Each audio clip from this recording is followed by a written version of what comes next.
Assalamualaikum warahmatullahi taala wabarakatuh. Anda bersama saya sebagai Dr. Irwan Muhammad Ali dalam subjek Building Control 2. Hari ini kita akan membincangkan topik bertajuk Construction Safety and Health. Course learning outcome bagi subjek ini adalah to explain the building control guidelines and legislation.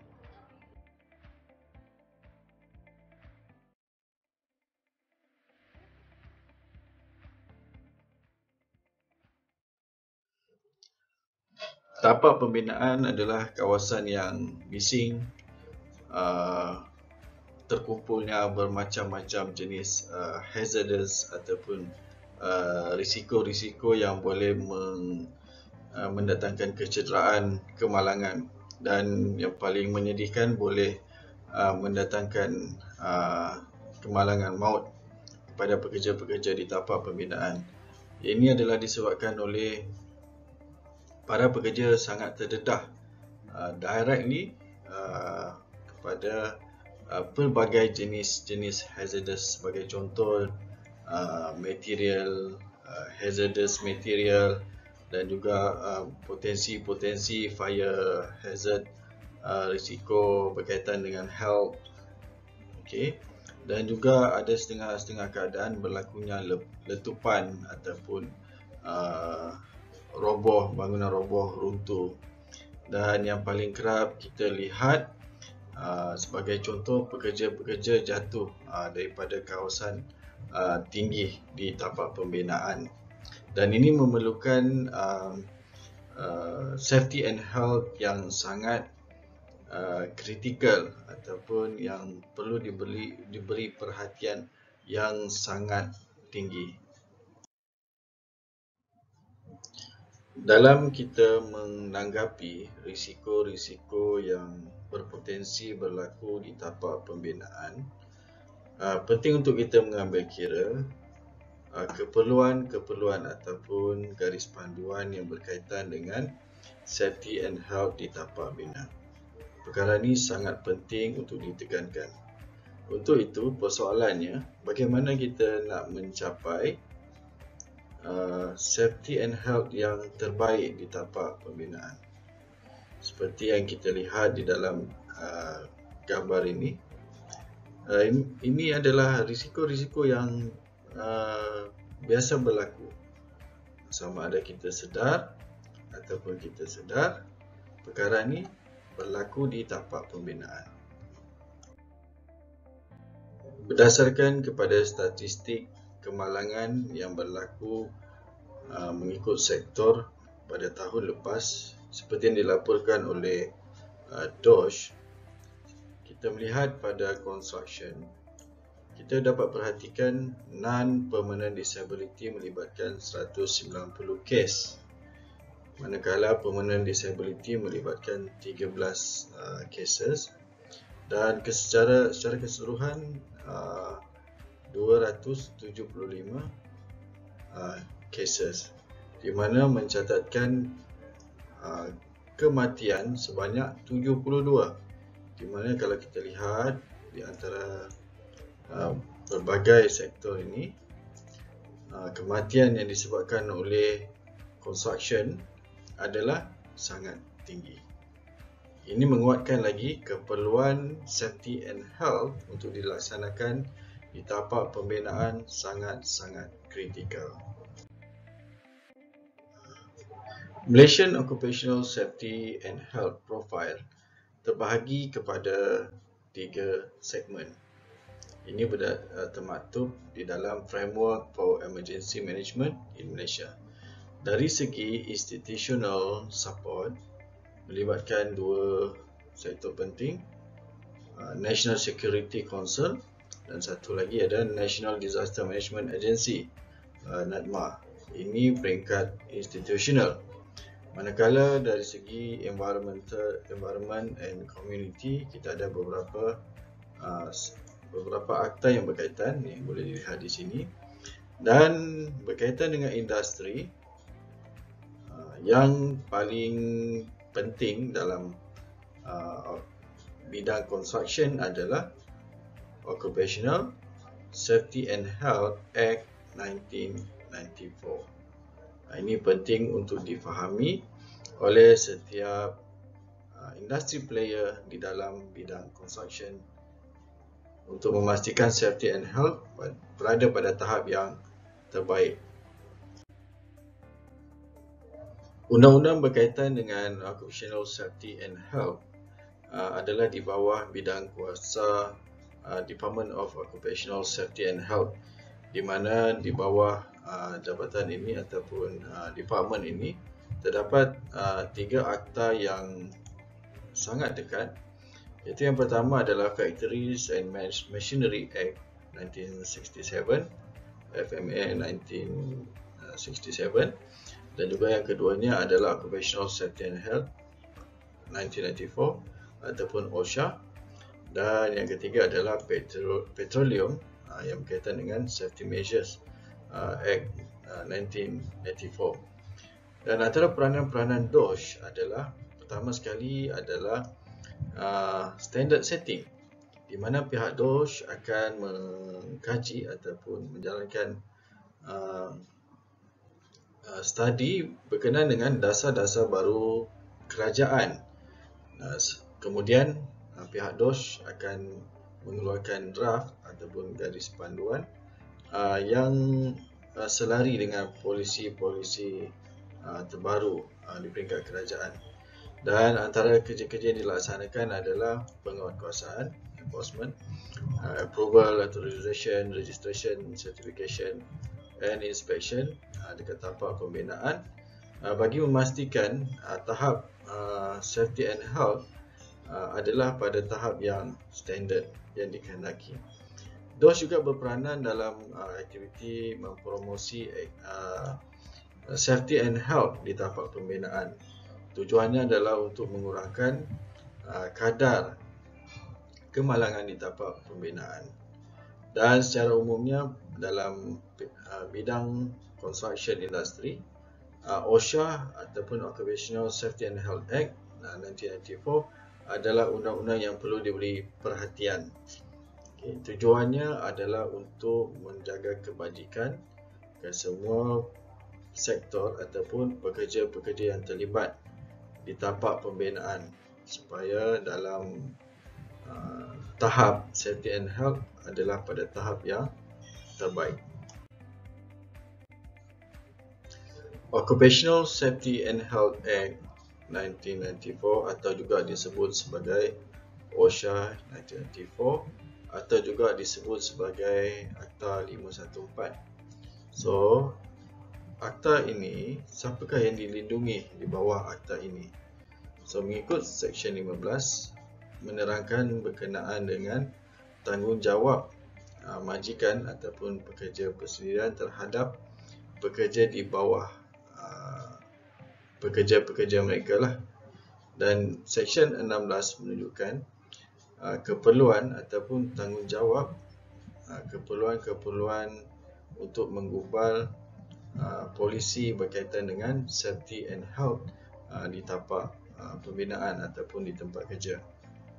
Manakala Seksyen 17 menerangkan berkenaan dengan tanggungjawab majikan ataupun pekerja sendiri terhadap orang lain selain daripada pekerja-pekerja mereka di tapak pembinaan. Manakala Seksyen 18 menerangkan tentang tanggungjawab pemilik kawasan ataupun pemilik tapak terhadap orang lain selain daripada pekerja-pekerja di tapak pembinaan. Dan Seksyen 19 menerangkan tentang menerangkan penalti sekiranya Seksyen 15, 16, 17 dan 18 diabaikan. Oleh itu, akta ini secara langsung melindungi kepentingan safety and health semua pihak yang berada di tapak pembinaan secara langsung. Matlamat utama akta ini adalah untuk menjaga keselamatan, kesihatan dan kebajikan orang yang terlibat dengan, secara spesifik orang yang terlibat dengan kerja itu, dan juga termasuklah orang yang berada di tapak pembinaan terhadap kemungkinan ataupun risiko-risiko berkaitan dengan safety and health yang boleh berlaku ataupun yang ada potensi berlaku di tempat kerja, sama ada potensi itu disebabkan oleh pekerja sendiri ataupun keadaan tapak pembinaan itu sendiri. Selain itu, akta ini juga mempromosikan occupational environment yang bersesuaian dengan keperluan-keperluan individu mengikut keadaan ataupun berdasarkan kepada fisiologi dan psikologi keperluan-keperluan mereka pekerja di tapak pembinaan. So, bagaimanakah yang dikatakan akta ini dapat melindungi kebajikan, kesihatan dan keselamatan pekerja-pekerja di tapak pembinaan? Seperti yang kita maklum, akta ini di bawah Department of Occupational Safety and Health, di mana DOSH adalah sebagai agensi kerajaan yang berkaitan, penaung di bawah Kementerian Sumber Manusia, di mana department ini adalah sebahagian daripada kerajaan Malaysia, di mana kerajaan akan memastikan keselamatan dan kesihatan pekerjaan di tapak pembinaan adalah dalam keadaan yang selamat. Terdapat dua keadaan di mana akta ini boleh diimplement ataupun dilaksanakan di tapak pembinaan. Situasi pertama di mana terdapat 5 orang pekerja dalam satu tapak pembinaan, di mana memerlukan safety and health policy digubal, di mana dalam melaksanakan kerja tersebut, satu kerja itu mestilah berpandukan kepada safety and health policy.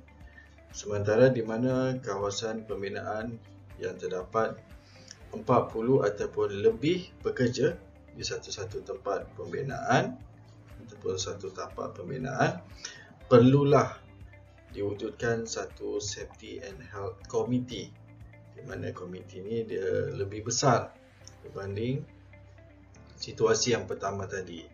Ini bertujuan untuk melaksanakan safety and health secara menyeluruh di tapak pembinaan. Seperti yang dinyatakan di awal penerangan tadi, mereka-mereka yang terlibat dalam melaksanakan safety and health ini ataupun meningkatkan kesedaran ataupun pelaksanaan secara menyeluruh adalah melibatkan yang pertama sekali adalah majikan itu sendiri. Kemudian yang kedua adalah employee, pekerja. Dan yang ketiga akan melibatkan safety officer. Ketiga pihak ini akan saling bekerjasama dalam melaksanakan ataupun dalam memastikan safety and health di tapak pembinaan adalah mengikut lunas perundangan. Antara peranan dan tanggungjawab majikan di tapak pembinaan adalah memastikan segala peralatan yang berkaitan dalam pekerjaan diselenggara dengan baik dan sentiasa berada dalam keadaan yang baik mengikut standard yang telah ditetapkan. Selain daripada itu, susun atur di tapak pembinaan perlulah dipastikan dalam keadaan yang baik bagi memastikan proses handling, penyimpanan barang-barang dan juga pengangkutan dalam keadaan yang baik.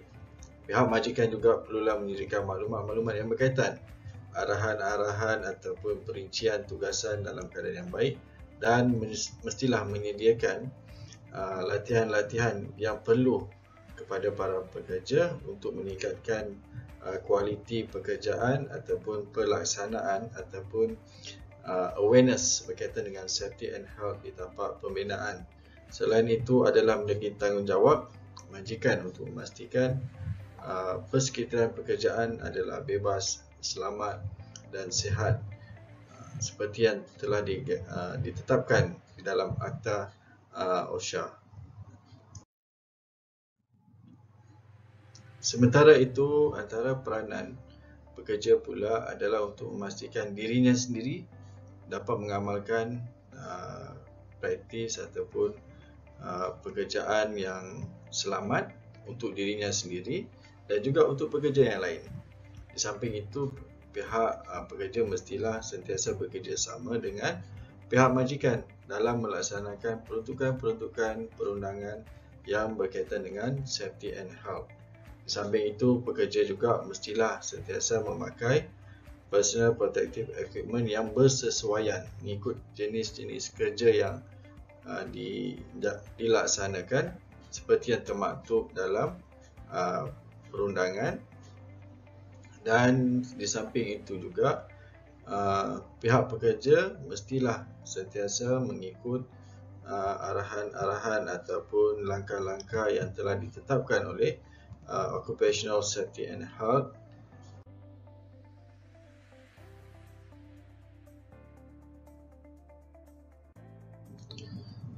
Safety and Health Officer berfungsi untuk memberi nasihat kepada majikan berkenaan dengan pelaksanaan ataupun perancangan safety and health di tapak pembinaan.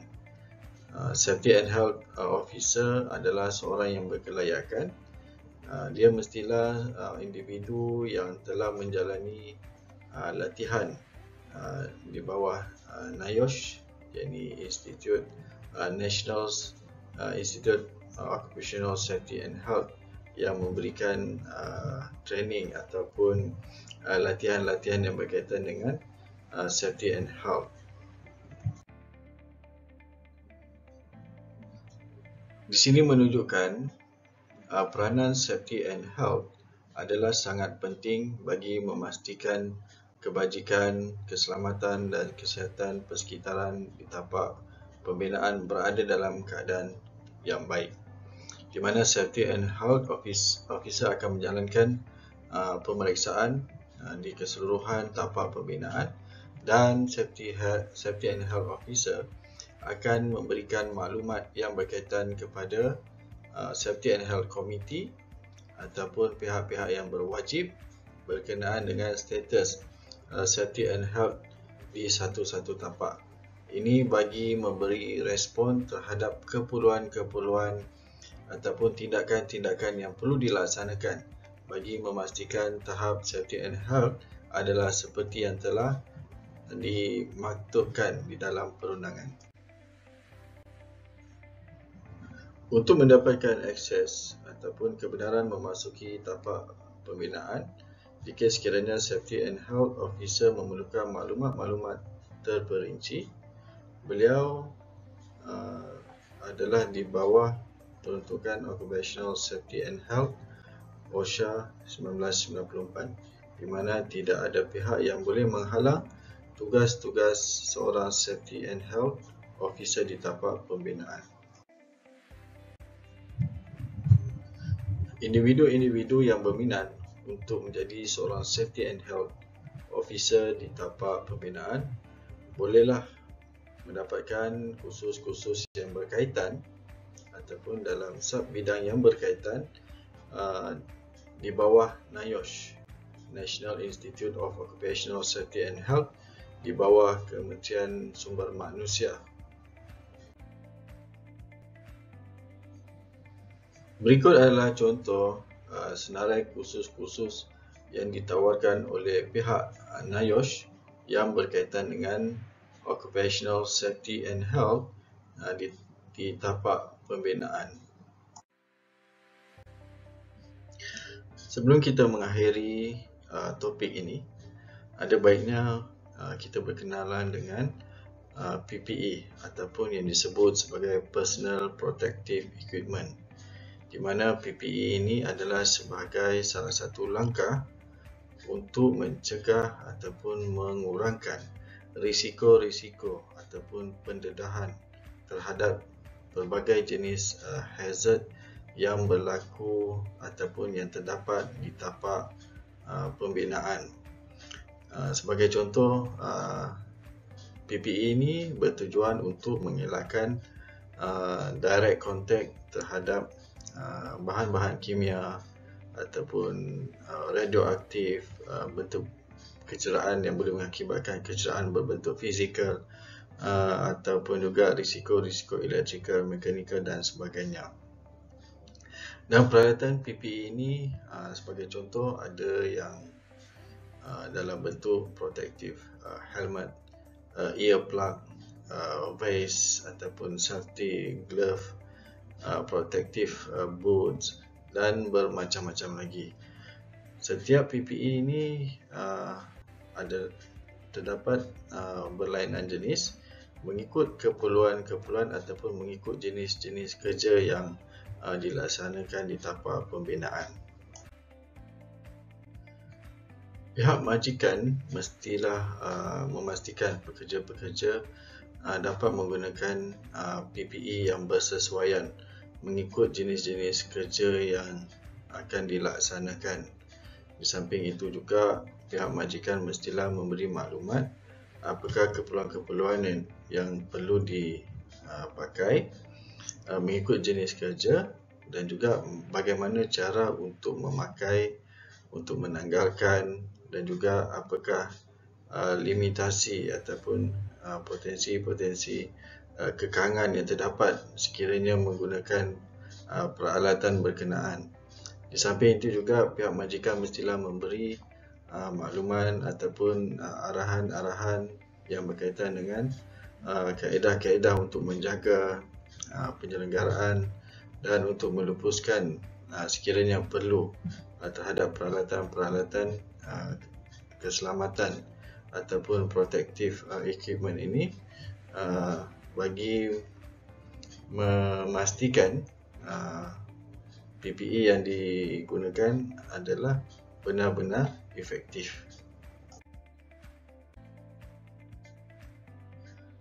Alhamdulillah, dengan itu berakhirlah sesi kuliah kita pada kali ini berkaitan dengan Construction Safety and Health. Diharapkan tuan-tuan dan puan-puan mendapat manfaat daripada sesi perkongsian ini. Di samping itu, disertakan juga pautan beberapa video berkaitan dengan Safety and Health dari laman YouTube. Semoga kita dapat berjumpa lagi di sesi yang lain. Assalamualaikum warahmatullahi taala wabarakatuh.